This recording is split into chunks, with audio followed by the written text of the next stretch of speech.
Ahí estamos, perfecto. ¿Me escuchan bien, no? Sí, te escuchamos. Sí, Perfecto. Bueno, antes que nada, para los que no me conocen, mi nombre es Gabriel Rodríguez Garrido, soy director ejecutivo del IPA, del Instituto Petroquímico Argentino, y bueno, tenemos hoy una muy linda chance, digamos, bueno, de asistir a esta charla que, déjenme contarlos, que nació de una idea en una de las comisiones del instituto. Ustedes saben que todo lo relacionado a energía eh, está muy emparentado con la petroquímica, digamos, y bueno, y siempre nos estuvimos buscando la posibilidad de tener una palabra autorizada para hablar de este tema, eh, digamos, tan actual, mundo moderno que necesita cada vez más energía y de una manera sustentable, este, todo en relación con el medio ambiente. Y bueno, y tuvimos la gran oportunidad de, bueno, hoy de tener como oradora a Juana Luisa Gervasoni, que es, bueno, una referente en este tema. Y bueno, les propongo bueno, que la escuchemos. Ella tiene una presentación preparada y si quieren, durante la charla pueden escribir consultas en el chat y hacia el final hacemos un momento de preguntas y respuestas. Así que, Juana, te dejo la palabra. Muchas gracias. Hola, muchas gracias, Gabriel, y muchas gracias por invitarme a conversar de estas cosas. Bueno, como dijo Gabriel, yo soy Juana Gervasoni, soy investigadora de la Comisión Nacional de Energía Atómica y del CONICET también, y soy jefa del Departamento Materiales Metálicos y Nanoestructurados.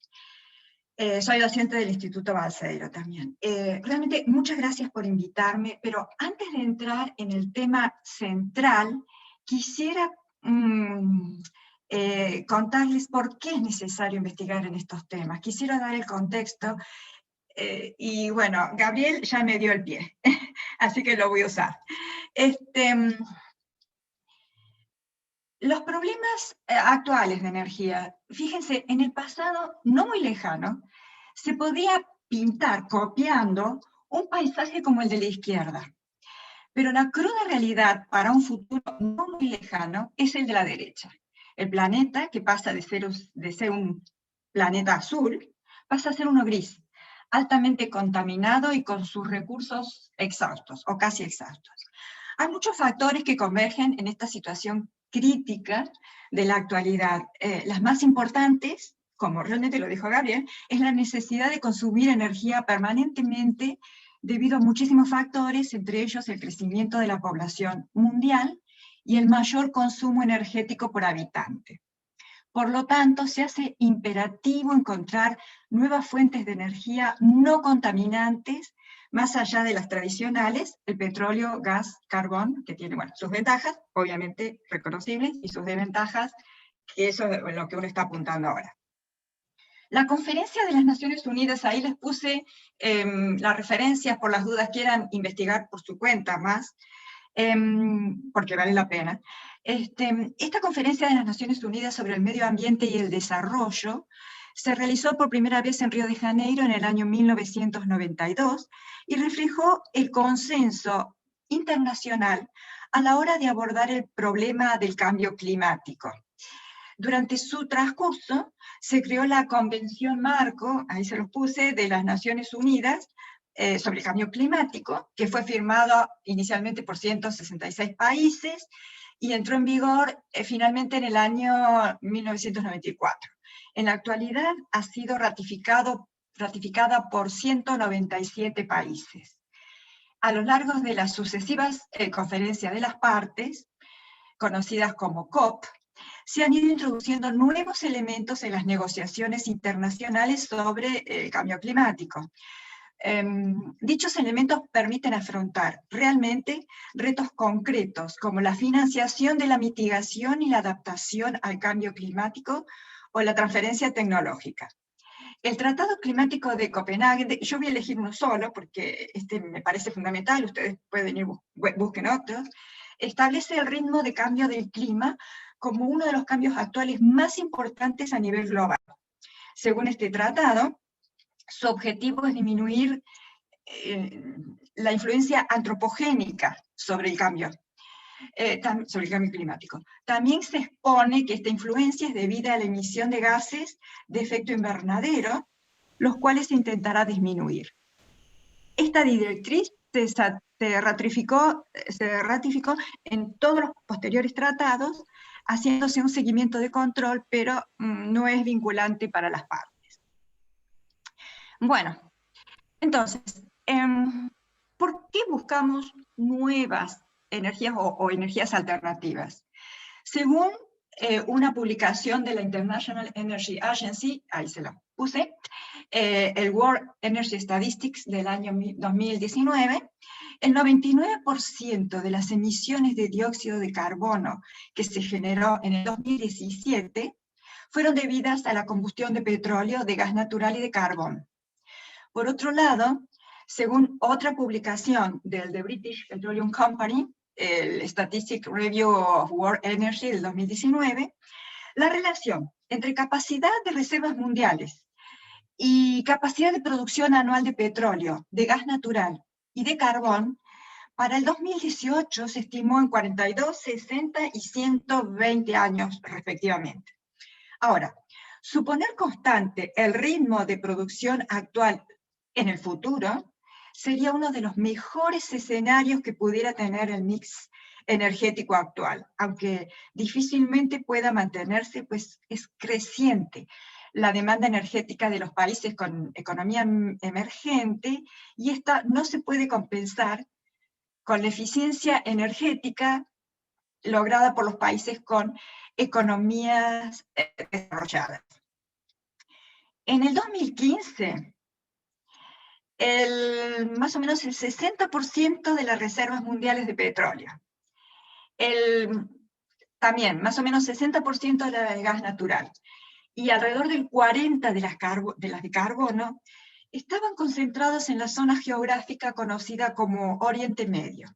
Y miren, yo obviamente no quiero hacer un mitin político ni político energético aquí, pero es una realidad que hay que analizar también.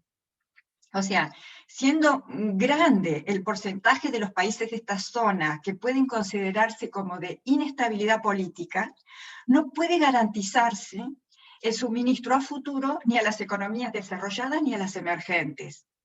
Consecuencia actual de esta distribución caprichosa es ustedes lo conocen mejor que yo tal vez, es la volatilidad de precios, que aunque el demandante pueda protegerse especulativamente con contratos a futuro, o de futuro, no sé cómo se dice, energéticamente sigue siendo una deficiencia energética.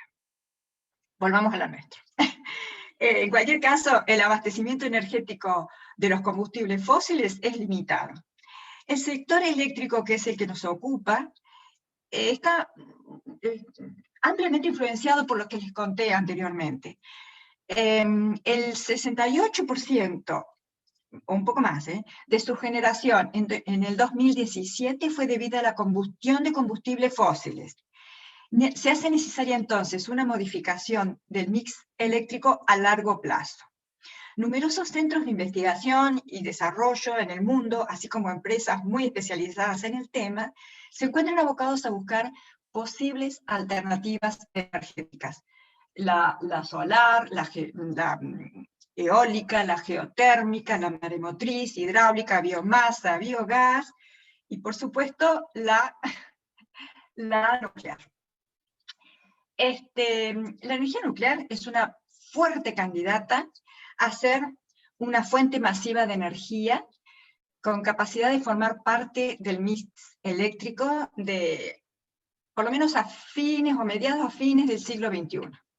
Este tipo de energía corrige los defectos de los combustibles fósiles, no emite gases de efecto invernadero, esto sobre todo en la fusión, el tema que nos convoca hoy, y garantiza la disponibilidad de combustible durante toda la escala temporal humana. ¿Qué es la energía nuclear? Bueno, les hice un apretado esquema ahí. La energía nuclear es aquella obtenida por la fusión o fisión de núcleos atómicos, es decir, de la parte central de un átomo. Los átomos son las partículas más pequeñas en las que se puede dividir un material, y su núcleo está formado por protones y neutrones. Estas dos subpartículas se mantienen juntas, o sea, los protones y los neutrones, se mantienen juntas gracias a unos enlaces de energía que en el momento en que se modifican, que podemos modificarnos, desprenden una gran cantidad de energía. De acuerdo a la célebre ecuación de Einstein, energía igual a masa por la velocidad de luz. Vale.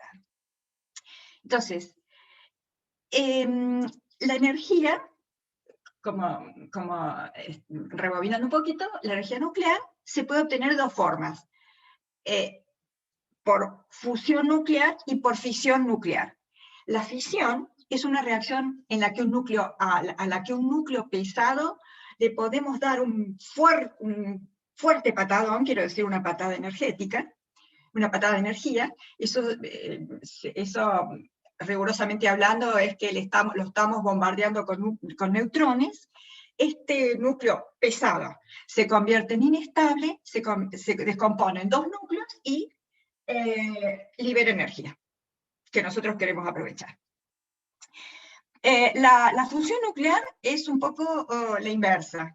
O sea, dos núcleos muy ligeros, tratamos de unirlos, de apretarlos, para formar un núcleo estable, más pesado, y también se elimina una fuerte cantidad, un gran desprendimiento de energía. Bueno, o sea que en los dos casos la energía se libera en forma de calor. Y dentro de las centrales nucleares, esta energía térmica es transferida al agua, contenida en un enorme tacho, en un depósito, para generar vapor de agua a muy altas temperaturas, que será inmediatamente utilizado para accionar este vapor de agua.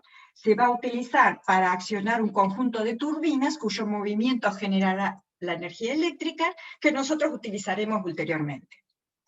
O sea, esta es la función del reactor nuclear: transformar la energía nuclear contenida en los átomos en energía térmica. Por eso van a escuchar hablar de reactores termonucleares. Fíjense que el principio básico de funcionamiento de las centrales de producción de energía eléctrica que utilizan como combustible el petróleo, el carbón y el gas es exactamente el mismo: calentar el agua en un depósito para producir vapor de agua y accionar una turbina. Bueno, acá déjenme hacer un paréntesis, o no tanto paréntesis. Yo estoy involucrado en los análisis de mujeres en ciencia, desde el punto de vista de los análisis de las perspectivas de género. Y siempre que puedo, quiero visibilizar y homenajear a aquellas mujeres que fueron invisibilizadas, valga la redundancia, o el juego de palabras, por la historia. Les quiero hablar de Lisa Meitner, que es la única mujer que tiene un elemento propio en la tabla periódica, el meitnerio. ¿Pero por qué es eso? Ella, déjenme contarles un poquito de la gran injusticia que sufrió, y que esto de alguna manera viene a compensar esa injusticia.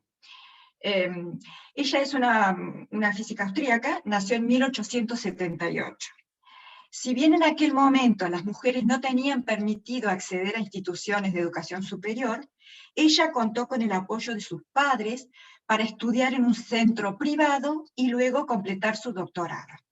Fue la segunda mujer en la historia, ¿no?, en conseguir un doctorado en física en la Universidad de Viena. La primera de toda Alemania en lograr el puesto de profesora titular de física en la Universidad de Berlín, y la primera investigadora en integrar la Academia Austríaca de Ciencias. Fue justamente en la Universidad de Berlín que conoció a Otto Hahn, muy conocido, un químico, con quien formó, digámoslo así, la dupla científica perfecta durante casi 30 años. La combinación de una física teórica con un químico experimental demostró ser muy fructífera, incluso durante los años en que Meitner no tenía permitido el acceso a los laboratorios por ser mujer, o después, cuando debió huir de Alemania por ser judía. Ellos mantuvieron hasta cierto punto una colaboración a la distancia. Ella co-descubrió el llamado efecto Auger y varios nuevos isótopos, muchos, uno de los cuales llevó al hallazgo del elemento químico protactinio. Sus investigaciones fueron cruciales para este descubrimiento que dio inicio a la era atómica. Uno de los experimentos parecía mostrar, que era muy sorprendente, parecía mostrar que el uranio se dividía en elementos más ligeros al ser bombardeado con neutrones.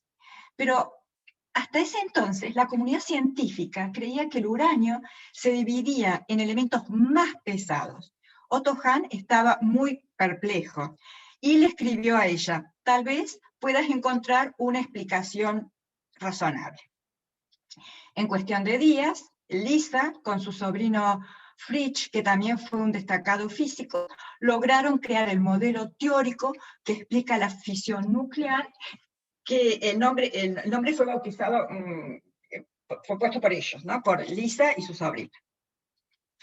Bueno, a pesar de que la participación de Meitner fue crucial y estaba bien documentada en informes de laboratorio, en artículos previos y en cartas, Otto Hahn no la incluyó como autora en la publicación científica donde explicó este descubrimiento, que luego permitió el desarrollo de la energía nuclear y de las armas nucleares, hay que decirlo. Ese artículo luego a él le dio la posibilidad de ganar el premio Nobel en 1944, el premio Nobel de Química. Al comienzo, Hahn había reconocido la participación de Meitner en el hallazgo, pero con el tiempo, según la Scientific American, él llegó a negar el rol de su colega. A lo largo de los años, este premio Nobel ha sido citado por analistas y medios de investigación como una de las máximas injusticias de la Academia Sueca. En 1982, los investigadores alemanes Armbruster y Musberg lograron sintetizar por primera vez el elemento radiactivo que ellos bautizaron como meitnerio.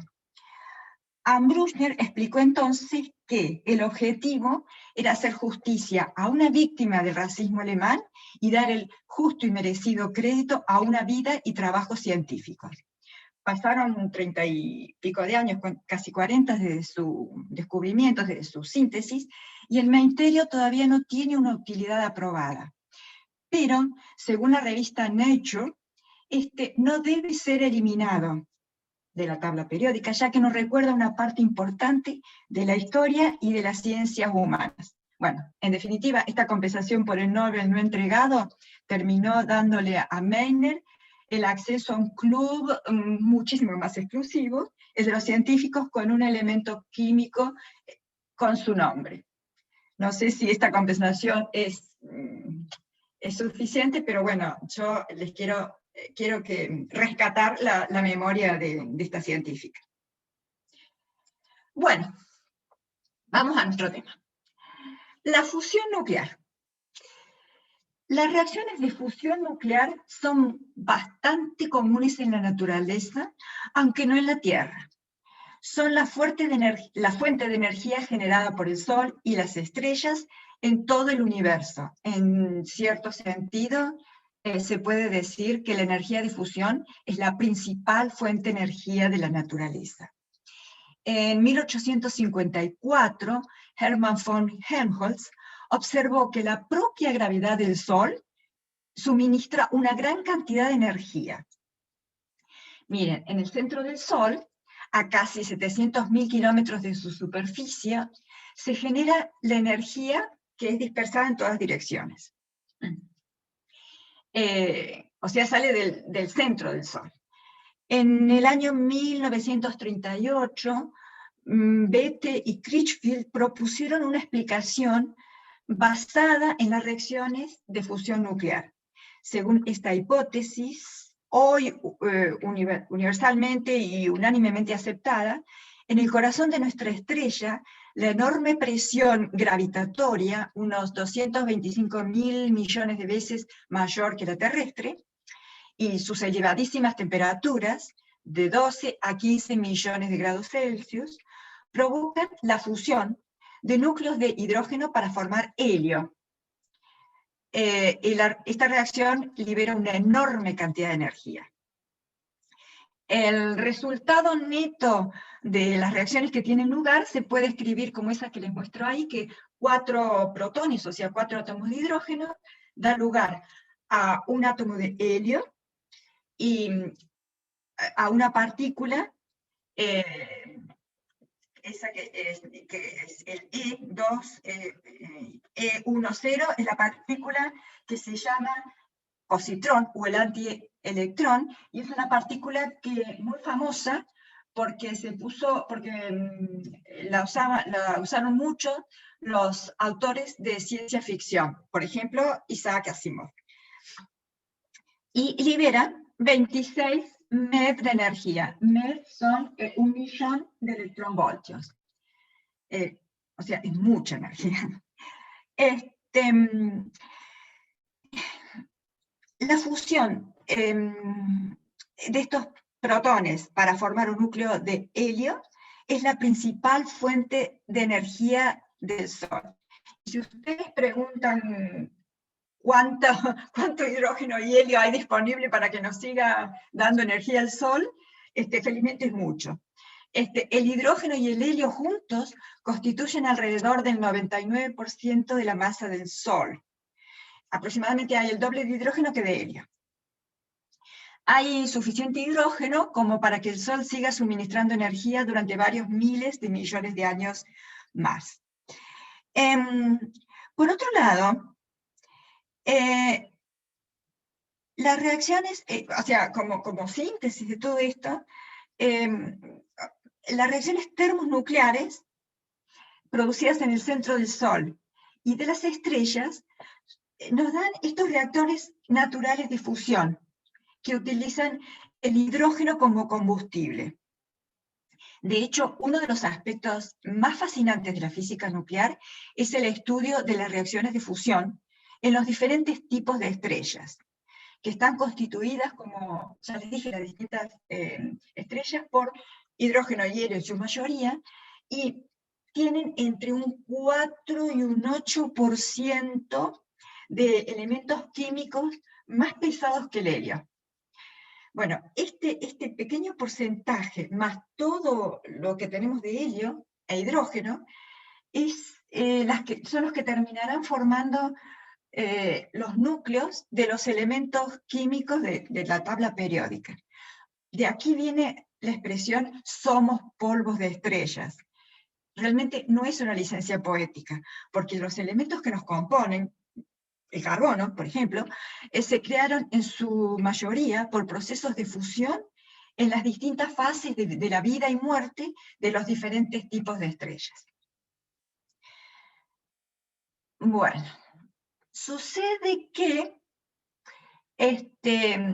lamentablemente, la probabilidad de la reacción que se producen en el Sol y en las estrellas, como en todas las reacciones de fusión de hidrógeno, es demasiado pequeña para un proceso eficiente, por lo que es necesario recurrir a isótopos de hidrógeno más pesados. Los isótopos es un material que tiene la misma cantidad de protones en su núcleo que el hidrógeno, pero le vamos agregando neutrones. Y entonces, los isótopos del hidrógeno son el deuterio, que es un protón más un neutrón en su núcleo, y el tritio, que es un protón y 2 neutrones. Dentro de las reacciones posibles que le mostré ahí, o sea, cómo reaccionan deuterio, hidrógeno 2 e hidrógeno 3, es deuterio y tritio, respectivamente. Bueno, las dos primeras, que son reacciones de deuterio-deuterio, son menos eficientes que las otras dos, que es deuterio y tritio. Y dentro de esas otras dos, la que se eligió por propiedades que les voy a contar después es la tercera. Bueno, todas estas reacciones posibles, la de deuterio y tritio es varios órdenes de magnitud, mucho más eficiente que el resto, para las temperaturas en que son necesarias en que se realizan las reacciones de fusión. Por eso es que el proceso de deuterio y tritio se lo ha elegido para la primera generación de reactores de fusión. El problema no es con el deuterio, es con el tritio. El deuterio se encuentra en el agua con una abundancia tal que en un litro de agua contiene aproximadamente 0,3 gramos de deuterio. Si esta pequeña cantidad de deuterio pudiera reaccionar en condiciones apropiadas, digamos, con el tritio, la producción de energía sería equivalente al de aproximadamente 350 litros de nafta. Se estima que la cantidad total de deuterio en los océanos es de aproximadamente 1000 toneladas. En cambio, el tritio no es abundante. Se ha encontrado en la naturaleza en pequeñas cantidades producidas por rayos cósmicos en las capas altas de la atmósfera. Debe ser entonces producido artificialmente. Lo más interesante de la fusión nuclear que les conté de esta tercera reacción es que después de una carga inicial, de la fusión de los núcleos de deuterio y tritio, se obtiene un núcleo de helio y un neutrón.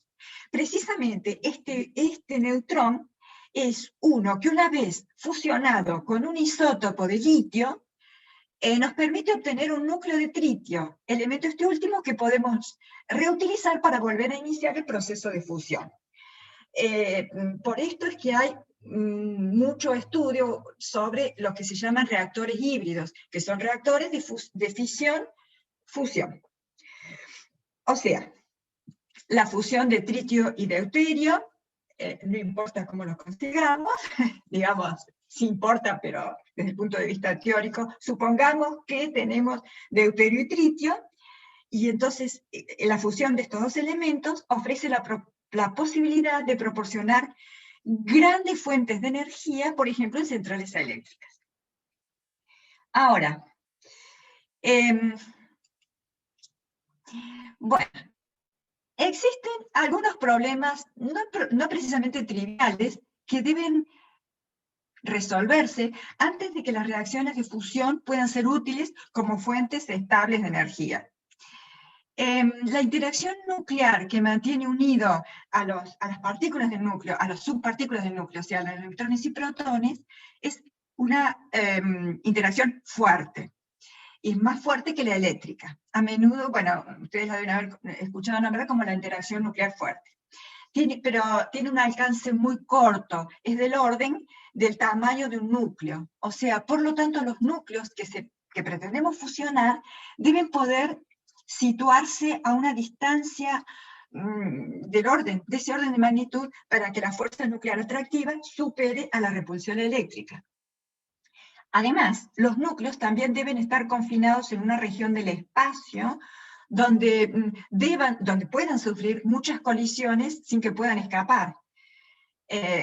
O sea, debe haber suficientes colisiones por unidad de tiempo para que los procesos de fusión puedan ocurrir de forma eficiente para producir energía. La combinación de estos requisitos significa que los núcleos deben estar contenidos a una temperatura monstruosa del orden de 100 millones de grados Celsius, que esta es la temperatura requerida para la fusión, y los átomos han perdido sus electrones. Entonces, este estado de la materia en que el núcleo y los electrones están separados se llama plasma, que deben haber oído hablar que es el cuarto estado de la materia. Sólido, líquido, gaseoso y plasma. Un plasma es un gas ionizado en el que las partículas cargadas positiva y negativamente se mueven libremente. Pero he aquí que ninguna pared hecha de cualquier material conocido hasta el presente puede contener un plasma caliente. La pared se vaporizaría instantáneamente. Ahora, La teoría nos dice que las partículas cargadas, y eso es una posibilidad que nos brinda el plasma, pueden contenerse en un campo magnético diseñado apropiadamente.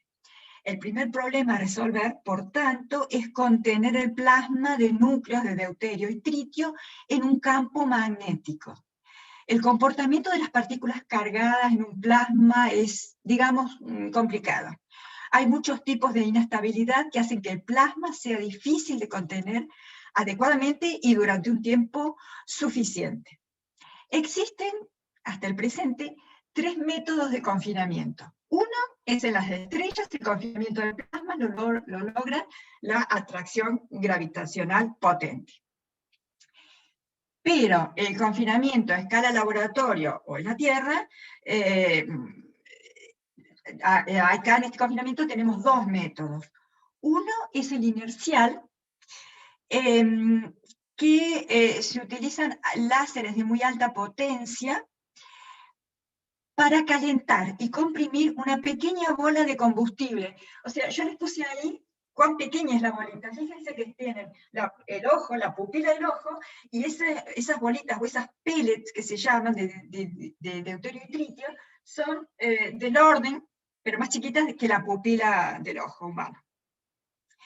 Bueno, entonces, a esas pelotitas las bombardeamos con láser. Entonces, cuando se bombardean, las pelotitas se escapan hacia afuera, pero por conservación de impulso, que es una de las leyes de conservación de la física, algunas particulitas deben retroceder, o sea, implosionan.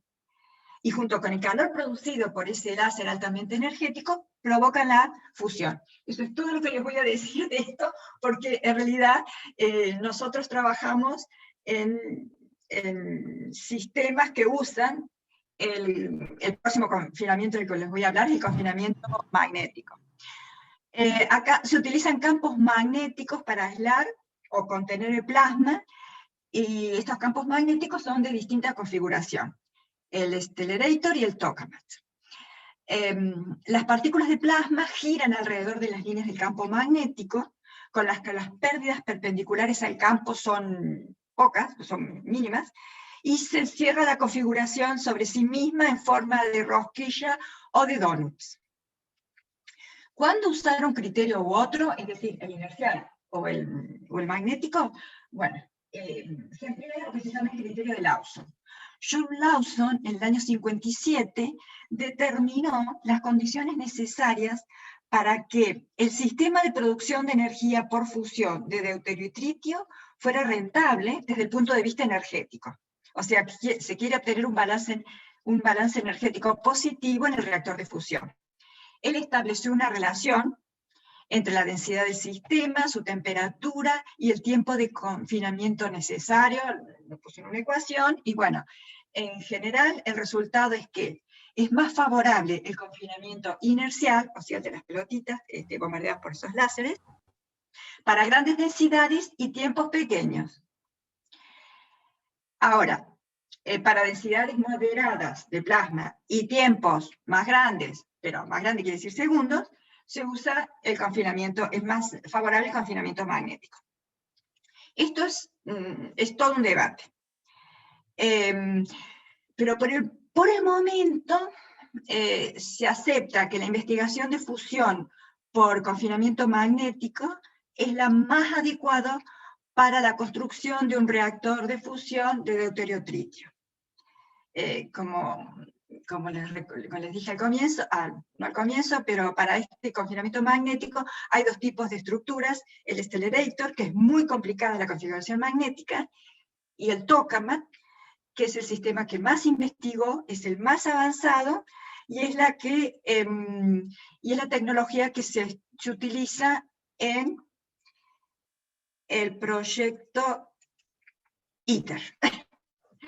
Bueno, ITER en latín significa camino, pero es International Thermonuclear Experimental Reactor. Es uno de los proyectos más ambiciosos y complejos a los que se está enfrentando la humanidad. Su propósito es imitar los procesos que permiten obtener energía mediante la fusión de los núcleos de su combustible. Ha sido diseñado para demostrar que la fusión nuclear a la escala humana o a la escala que el hombre puede manejar, funciona. Y también que es rentable desde el punto de vista energético, debido a que genera más energía de la que es necesario invertir para iniciar el proceso. Su objetivo es producir alrededor de 500 megavatios de potencia durante no menos de 500 segundos, utilizando 1 gramo de tritio como parte del combustible. A ver, les cuento un poquito cómo es el ITER. El corazón del ITER es un reactor de tipo tokamak. Este diseño fue ideado en los años 50 por los físicos soviéticos Andrei Sájarov e Igor Tamm, lo que nos recuerda que llevamos trabajando en la fusión nuclear, al menos desde un punto de vista teórico, durante casi 7 décadas. Lo característico que define a los reactores tokamak y que permite a cualquier persona identificar uno de un simple vistazo es su forma de donut o de rosquilla. La elección de esta geometría, como podemos intuir, no es casual. Responde a la necesidad de confinar en su interior el combustible extremadamente caliente, en estado de plasma, para recrear las condiciones necesarias para que las reacciones de fusión controladas tengan lugar. El esquema es el que les muestro. Y miren, para que tengan una referencia más adecuada, fíjense que la persona azul que está en la base, a la derecha del esquema, ese es el tamaño de una personita. Bueno, los números 1, 2 y 3 conforman el sistema magnético. El número 4 es la cámara de vacío, que está hecho de un acero inoxidable. El 5 es un crióstata hecho en acero. El 6 es el divertor, casi de la base. Quiero destacar el divertor, que es el que nos interesa porque nuestros trabajos apuntan a esta parte. Bueno, fíjense que el radio de la sección de la rosquilla en la que queda confinado el plasma mide 6 metros. El volumen de la cámara de vacío que contiene el combustible a la terrible temperatura donde es necesaria, que es necesaria para que se haga la fusión nuclear, es de 840 metros cúbicos.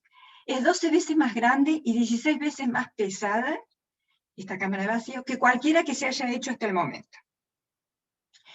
Vamos al divertor. El divertor va a estar construido por una serie de piezas desmontables que tendrán contacto directo con el plasma. Se encargará de limpiar el plasma de impurezas, como pueden ser las que se produzcan por la interacción entre el plasma y la primera pared, rayos X, gamma, neutrones, etc. Esta parte del reactor es la que tendrá que aguantar la mayor carga energética de toda la vasija de vacío. La cámara de vacío. Debe purificar además el plasma, permitiendo la extracción de las cenizas y de las impurezas resultantes de la reacción de fusión nuclear y la interacción del plasma con la capa más expuesta del manto de la primera pared. Para esta estructura, la del divertor, se ha elegido el tungsteno porque este es el metal que tiene propiedades muy interesantes. Por ejemplo, tiene el punto de fusión más alto, 3.422 grados centígrados. Además tiene una alta energía de ligadura atómica, bajo coeficiente de expansión térmica, relativamente alta densidad y buena estabilidad térmica. Entonces, esto es lo que les quiero contar. ¿Qué hacemos nosotros relacionados con los temas de fusión nuclear en nuestro departamento de materiales metálicos y nanoestructurados? Por supuesto, estudiamos materiales resistentes a la radiación, el daño por hidrógeno, aplicación a reactores de última generación, el ITER, y básicamente por ahora en el Divertor, y de autorización que todavía en esto no hemos hecho nada. Bueno, pero les voy a contar algunos aportes nuestros a esta temática. Uno de ellos es el comportamiento de hidrógeno y nitrógeno en tungsteno. Una de las colaboraciones que tenemos es con el grupo del Instituto de Fusión Nuclear de la Universidad de Ljubljana en Eslovenia. Y una de estas personas, una de esta gente, hizo unos experimentos en laboratorio donde mostraba que una muestra de tungsteno, una vez puesto en contacto y generado como una vez que se da la fusión nuclear, tenía muchísima más cantidad de amoníaco en su superficie que la que uno supone salen de los procesos de fusión nuclear. Entonces, para nosotros los físicos teóricos, era un campo apasionante. Y ahí dijimos, bueno, a ver qué pasa con esto, porque ¿de dónde sale? De hecho, es bueno, se publicó, pero uno de los autores, Sergio Benítez, está terminando su tesis en este tema. Bueno, el amoníaco, cuya fórmula química es nitrógeno, hidrógeno 3, el nitrógeno ahí está, es el gordote, el azul, y los 3 hidrógenos, tiene un efecto corrosivo fuerte frente a metales y tejidos.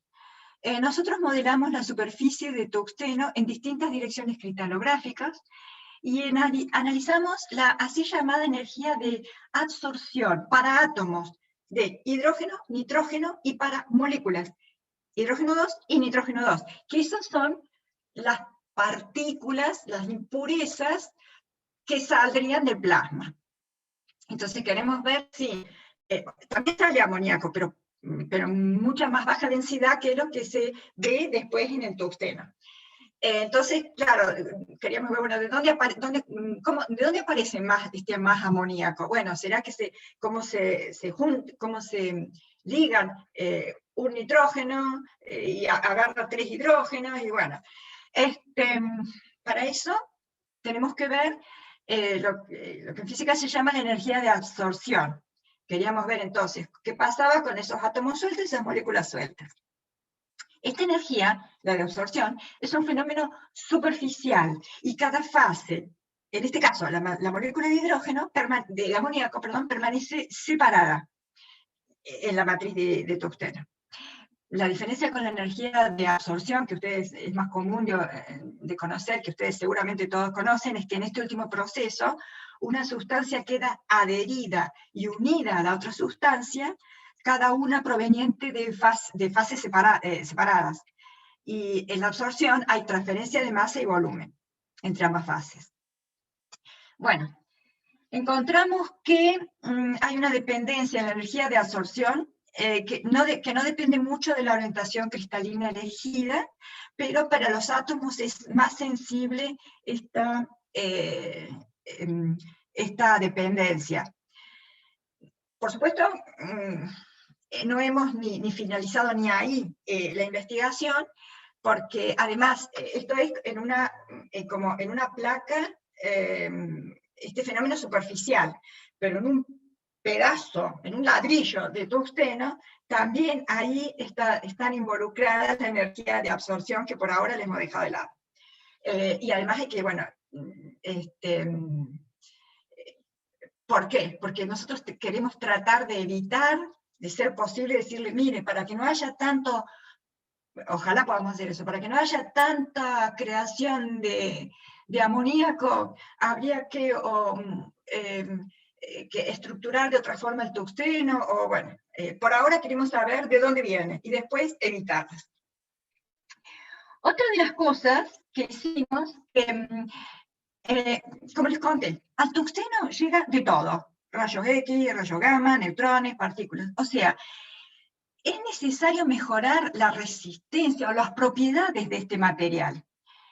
Hay muchísima investigación en las probables aleaciones de tungsteno, dopaje, estructuras geométricas, por ejemplo, planares, tubulares, etc.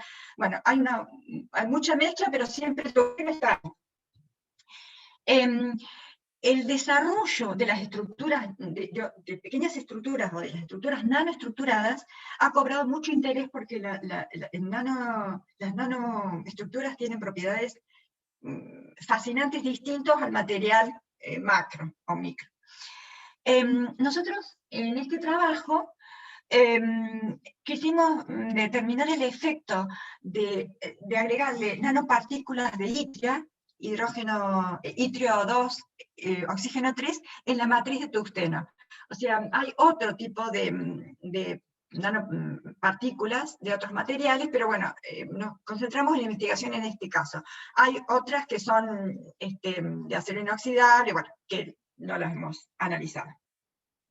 Entonces, hemos simulado una aleación de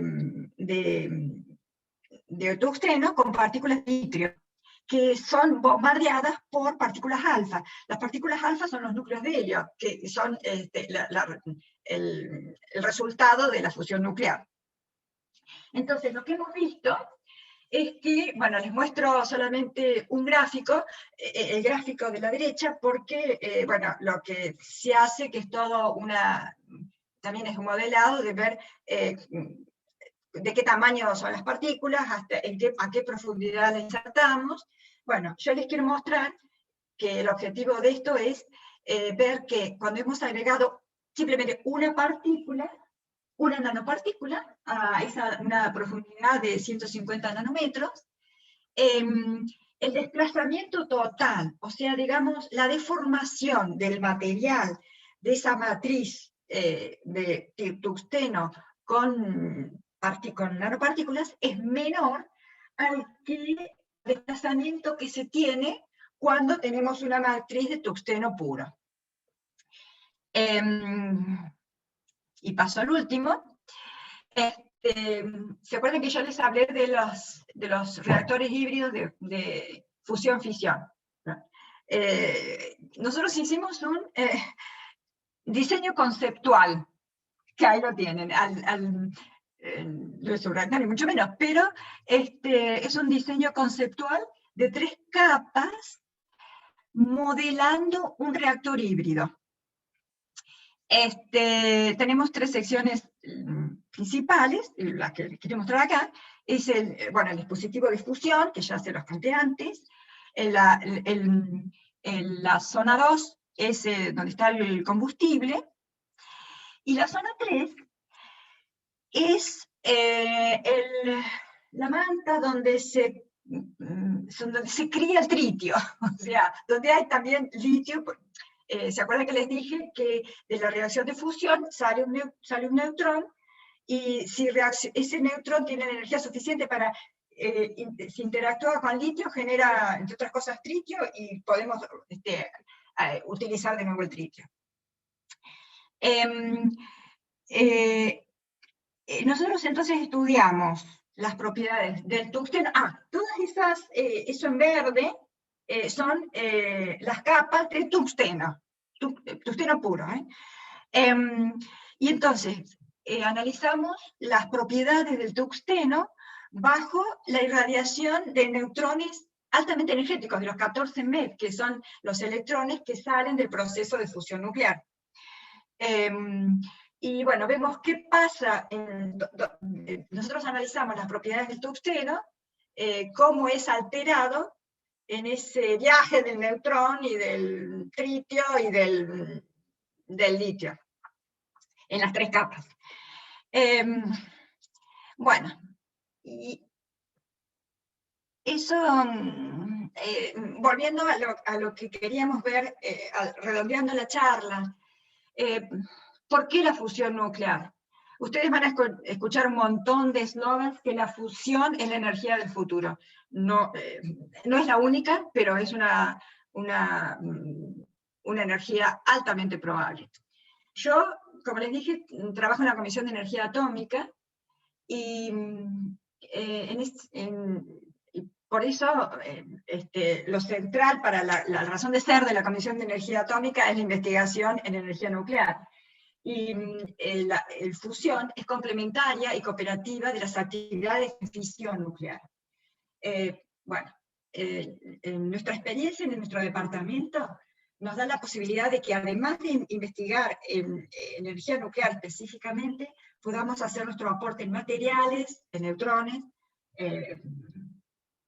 bueno, en muchas otras cosas, bueno, en materiales con distintas aplicaciones, en física médica,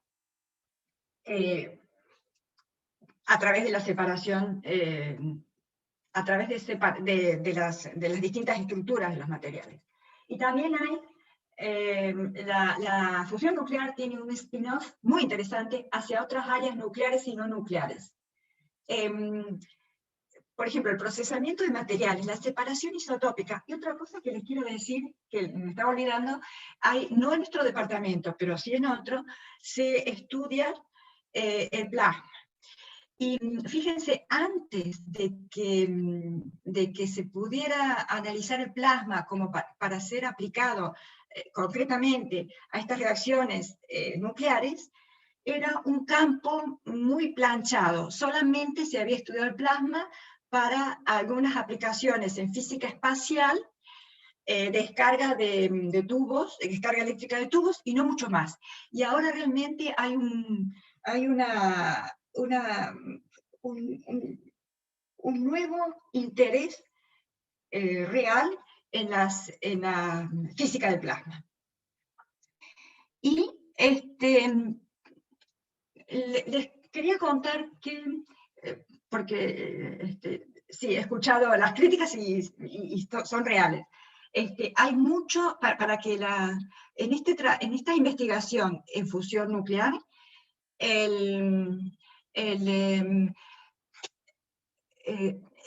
investigación es muy cara. Por eso nosotros tenemos que no podemos hacer investigación a puertas cerradas como en algunos otros temas. Nosotros tenemos que colaborar con gente que además nos provee posibilidades de usar su equipamiento, que es muy costoso, y bueno, en eso estamos, por eso es que tenemos estas colaboraciones. En fusión nuclear específicamente, tenemos colaboración con la Universidad de San Pablo, con el Laboratorio Nacional de Fusión Nuclear. Brasil, en Latinoamérica, es el país bandera en la investigación en fusión nuclear. También tenemos colaboración con el Instituto de Fusión Nuclear de la Universidad Politécnica de Madrid, y el Instituto de Materiales de Ljubljana, Eslovenia, que les dije, eso fue el puntapié inicial para el estudio de los problemas de las partículas en tubuleo.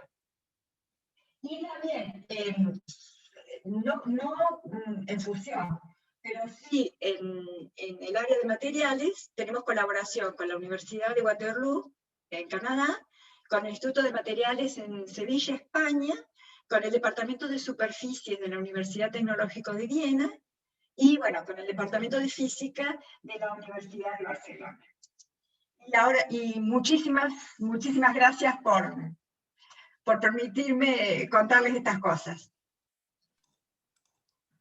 Excelente, Juana, gracias. Si querés dejar de compartir, así nos vemos más las caras, o el que quiera aprender. Sí, espera. Ahí tengo algunas preguntas, yo las voy preparando. No importa, si no, no te hagas problema. ¿Me ves? Arriba, o sea... Arriba un botoncito rojo que dice exit. O no exit de la... No. No te vayas. Puedes salir de la comunicación. Pero no te hagas problema, está bien así. A ver, un par de preguntas que se fueron dando, yo voy a tratar de resumir, lo mismo ahí voy a abrir el micrófono, y le pedí a Carlos también que me ayude, porque acá el representante que más sabe del IPA es Carlos Octinger, así que le voy a pedir también que me ayude. Yo voy a tirar la primera, Carlos, y después, si querés, vos también. A ver, hay una que la mencionaron ahí. Vos comentabas de que hace 50, 70 años que se está desarrollando todo el tema de fusión nuclear. ¿Cuándo vos creés que va a tener un impacto comercial, digamos, de escala, digamos, independientemente de la energía nuclear, digamos? Pero ¿cuándo vos creés que puede tener falta mucho? Estamos cerca, vos mostrabas ahí el desarrollo de ese reactor, y nada, queríamos saber tu opinión. Mira, es muy interesante la pregunta, porque parecería que no avanzamos mucho. Y te puedo decir que se ha avanzado un montón. El ITER, ahora en este momento se están construyendo distintas partes del ITER. Si ustedes se meten en la página, que lo van actualizando, incluso lo van actualizando, que por qué están atrasándose por el COVID. Entonces hay gente que con todos la gente que puede hacer teletrabajo lo hace, bueno, cuentan que se han visto atrasados. La primera puesta en función del ITER estaba pensada para el 2025.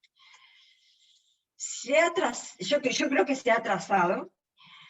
O sea, esto es el ITER, que es el reactor experimental. Después viene un demo, que ya sería hecho más a escala para después tener un reactor, una planta nuclear como tenemos en la de fusión. Y en el 2050, te estoy diciendo todo esto previo a la pandemia, ¿no? Que nos ha atravesado a todos. Y en el 2050 querían hacer el demo, pasar a la otra escala. Bueno, eso, no me animo a hacer futurología, pero hasta ahí. O sea, mitad del siglo XXI, digamos, podría, viste que en realidad la gente más conservadora dijo que a fines del siglo XXI se podría estar usando con fines más o menos comerciales la fusión nuclear. De hecho, lo que pasa es que también están, fíjate, hay los que tienen esto del confinamiento inercial, que es un laboratorio, Lawrence, no me acuerdo cuánto, en Estados Unidos. Ellos, bueno, está bien, ya hicieron la fusión, o sea que bueno, sí, todos hicieron la fusión. Puede ser que ellos se adelanten, pero hasta ahora el ITER es el que está más adelantado. Y entonces, si todo se da como se había pensado, los países pesos pesados, que los que colaboran, ¿no? Pueden seguir pagando su cuota del club, y los países pesos pesados son la Comunidad Europea, Japón, China, Corea, India, Estados Unidos, Canadá, y creo que nada más. Juan, ahí había alguna pregunta. Carlos, vos querés, hacemos una y una, dale, y vamos mechando. Me parece que está bueno el momento así de ida y vuelta, porque ahí te usamos un poco más, digamos, porque con todo lo que conoces, Juana. Dale, Carlos. No. Bueno, sí, una de las preguntas que yo tenía la respondiste, pues yo no entendía el rol que estaba jugando el litio en la fusión. Ahora lo pude entender, que sí, que esa pregunta quedó contestada, que el litio en realidad es para la fábrica, se utiliza en la fábrica de tritio. Claro, el litio no participa en la fusión. El isótopo del litio, el 6, creo, alimenta de tritio a la fusión nuclear, al plasma, para que se fusione con el deuterio. Pero el litio, por ejemplo, no es tan... el tritio es menos abundante. El litio es abundante y por eso se decidió que sea la principal fuente de alimento para generar tritio, ¿no? Sí. El otro es un poquito, esta pregunta es un poquito de ciencia ficción, pero la hago lo mismo. La fusión en frío, desde el punto de vista físico, o sea, científico, no desde el punto de vista de todos los experimentos que fracasaron, pero teóricamente, ¿es posible o es nada más que un sueño de Asimov y otros escritores de ciencia ficción? Mira, la fusión como la conocemos es la fusión que se da en el Sol y las estrellas, y nosotros queremos hacer un Sol en la Tierra, digamos. Entonces, en el Sol, que está entre 12 y 15 millones de grados centígrados, y con una fuerte, una brutal gravitación, fuerza gravitatoria, se produce ese horno de fusión nuclear. Lo que hemos visto hasta ahora en los confinamientos, tanto en el ITER, como, bueno, como los otros elementos, como los otros inerciales, o sea, necesitas elevar la temperatura para darle energía cinética a esas partículas para que superen la barrera de la repulsión eléctrica. O sea que, salvo que se encuentre una ley de conservación en la física oculta, o se busque, de hecho, por ejemplo, en el plasma las temperaturas tienen que ser 10 veces mayores que la del Sol. ¿Por qué? Para reemplazar a la fuerza gravitatoria, a la descomunal fuerza gravitatoria que tiene el Sol. Entonces, así como lo conocemos nosotros, como se explica la fusión nuclear, si vos querés bajar la temperatura, tendrías que encontrar otros parámetros para poner las condiciones, el contexto para que sea realizable la fusión nuclear. Juana, una pregunta que acá surge y la engancho con una mía. Se habla acá de qué se sabe de un proyecto en China, que se escuchó que habría pruebas para el 2018, y esperemos que no, pero lo engancho con una mía. Estoy seguro que se debe tener en cuenta cómo minimizar los riesgos de que esto vaya al mundo bélico, ¿no? Sí. Sí, digamos, no, sí no tengo confirmación real, sí he escuchado hablar de estas posibilidades en China. O sea, en principio, ojo, que China es uno de los países que intervienen en este club exclusivo del ITER. O sea que yo creo que están poniendo todo, o deberían estar poniendo, digamos, todas las fichas ahí. Puede ser que estén haciendo otro tipo de reactores para la fusión. Eso involucra muchísimo dinero por las condiciones especialísimas que hay que plasmar para que se pueda llevar a cabo una fusión. Y sí, y todo se puede usar en un sentido o en otro, ¿no? Para el mal. ¿Hay alguna pregunta que surgió ahí? Si se sabe que Argentina se está produciendo reactores nucleares. ¿De cuáles? Los de fisión, o sea, la Comisión de Energía Atómica, bueno, no exactamente la comisión, pero la gente encargada sí está con los reactores, el RA10, el CAREM, bueno, algunos para ponerlo en funcionamiento y otros para darle una prolongación en su vida media útil. O sea, en fisión sí, en fusión estamos en la comisión, estamos investigando, recién estamos investigando, no estamos desarrollando. Reactores, ¿no? Perfecto. Hay una pregunta más que decían, y te dejo, Carlos. ¿Dónde está situado el ITER? El ITER está situado en Cadarache, que es en el sur de Francia. Bueno, lindo lugar. Carlos, ¿querés hacer alguna? Sí, tengo un par de preguntas. Y Dale, después no adelante. jorobo más. Una de ellas es que entiendo que hay otro enfoque que tiene que ver con láser.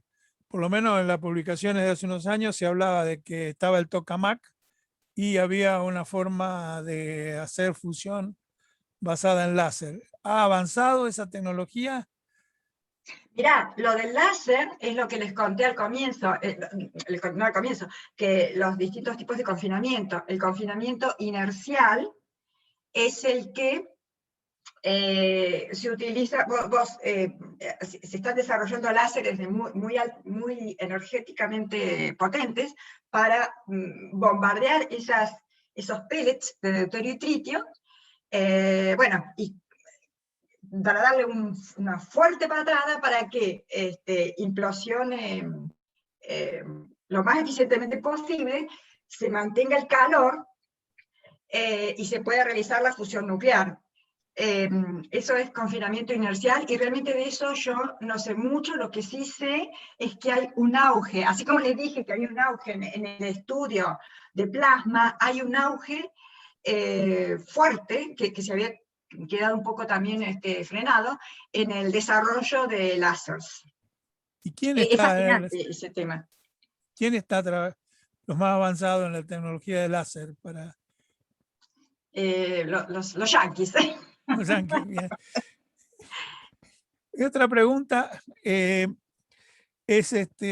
cuando yo hace 57 años, o sea, todo cerca de cuando estaban pensando en el tokamak, trabajaba en un laboratorio de radioisótopo, las publicaciones decían que con la fusión algún día se podía reemplazar todas las fuentes de energía de la Tierra y íbamos a tener materia prima como para más tiempo que la vida esperada de la Tierra.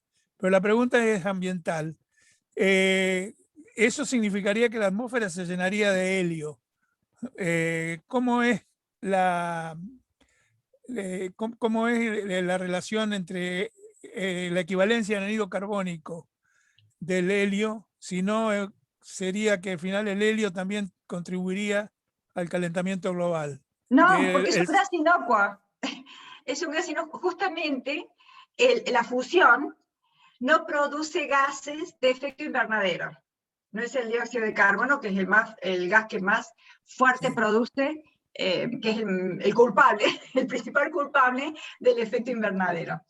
Lo que pasa es que no, ojalá sea como decir, yo no te digo, para mí no es que ojalá se dé que fuera, incluso la fusión nuclear tendría ventajas sobre fisión que no genera elementos radiactivos. O sea, fíjense, todo el esfuerzo que hay para contener los residuos radiactivos, porque decaen, los productos de la fisión decaen en cientos de años, entonces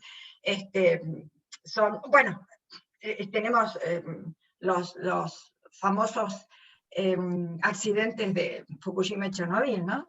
Entonces, en fusión no tendríamos esos problemas, pero sí, el problema es realizarla de forma estable, eficiente, controlada, para poder tener esa fuente inagotable. Si una vez lograda, sería una fuente inagotable de energía.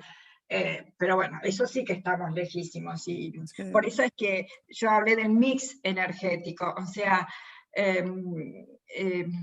usar la eólica donde se pueda usar la biomasa donde se pueda, usar la hidráulica, la maremotriz, la eólica, lo que sea, y usar la nuclear, fisión y la fisión y la fusión donde se pueda. Claro que y dejar los hidrocarburos para la petroquímica. Claro, la fusión gana porque si tenés hidrógeno y si sabés cómo obtener tritio, ya está. Y lo que decía Juana, y dejar los hidrocarburos para la petroquímica. Me parece que ahí por ahí. ¿Existirá la petroquímica a fines del siglo? Eso es lo que... Juana, Mira, todo tiene sus ventajas y sus desventajas. O sea, una pregunta yo, Carlos. ¿Vos trabajabas donde? ¿En radioisótopos en CONEL?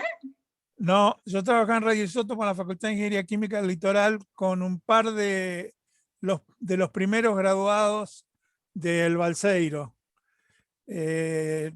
Trabajábamos en separación de isótopos, en dar capacitación para el uso médico de radioisótopos, y ese tipo de cosas era lo que hacía el laboratorio de radioisótopos. Y de ahí llegaban las revistas que decían que en 30 años la fusión iba a estar funcionando. Lamentablemente, ahora en 30 años sería la primera vez en que podría llegar a haber un reactor que produzca algo de energía. Y como comentario anecdótico, esta gente, no sé si vos has ido nombrarlo a Lara Manning y a Nusis, que fueron ingenieros graduados allá en la primera, creo, en las primeras graduaciones del Balseiro. Ellos eran los que estaban trabajando en ese laboratorio. Yo era nada más que un estudiante ayudante de laboratorio. Pero una anécdota que contaban ellos es que cuando Richter estaba haciendo sus experiencias, había comprado unos imanes gigantescos. O sea que por ahí a lo mejor estaba encaminado, pero le faltaba todo un soporte de ciencia, a pesar de que dinero tenía, pero le faltaba un equipo científico que lo apoye. Sí, lo de Richter es un caso. Hay un libro que se llama El secreto atómico de la isla Huemul, que está escrita por Mariscotti, que es un libro fascinante, ya que lo nombraste a Richter. Mariscotti, ingeniero químico de Santa Fe también. Mario Mariscotti, claro, sí. Bueno, escribió un libro fascinante. Y tan fascinante es que yo, con mi primera beca, me acuerdo que mi primera beca fue en la Autónoma de Madrid. Y me había licenciado, bueno, fui a hacer. Yo llegué y justo mi director, que era Fernando Flores, llegó un tiempo después porque justo había estado acá en la Argentina en una conferencia acá en la Argentina. Entonces, bueno, llego y me dice, mira, he viajado desde Buenos Aires a Madrid, no he podido dormir toda la noche porque me han regalado un libro que no he podido dejar de leerlo. Había recién salido, yo no lo había leído, no lo conocía. Entonces, así que bueno, me lo presta. Me dice, si a mí me interesó, que soy español, lo que debe ser para ti, que eres argentina, efectivamente, me lo prestó y yo no pude soltarlo. Bueno, por supuesto se lo devolví porque quería que lo tuviera de recuerdo. Me lo compré de nuevo, me lo compré después y lo leí de nuevo. Pero porque es un libro apasionante, realmente... Juana, si les parece, vamos cerrando un poco la charla porque veo que se están yendo algunos. Y primero, súper agradecerte, creo que bueno, fue un lujo y te vamos a convocar en próxima seguramente. Gracias a Carlos por bueno, conseguir que Juana bueno, diera este tiempo. La verdad que era una asignatura pendiente que teníamos en el instituto. Como decía al principio, está totalmente relacionada el mundo de la energía con la petroquímica y bueno, creo que esto hoy nos iluminaste, digamos, con conocimiento, digamos, y con el sol. Hablar un poquito más con con sabiduría, digamos, ¿no? Un poquito nada más. Así que bueno, muchas gracias y les agradezco a todos los participantes, y cualquier cosa nos pueden contactar para alguna pregunta que quedó ahí en el tintero. Muchas gracias, Juana. Muchas gracias a ustedes. Muchísimas gracias, Juana, y seguimos contactándonos por mail. Por mail, tal cual. Tal cual. Muy buena la Saludos. charla. La Muy buena, charla muy va a estar interesante. subida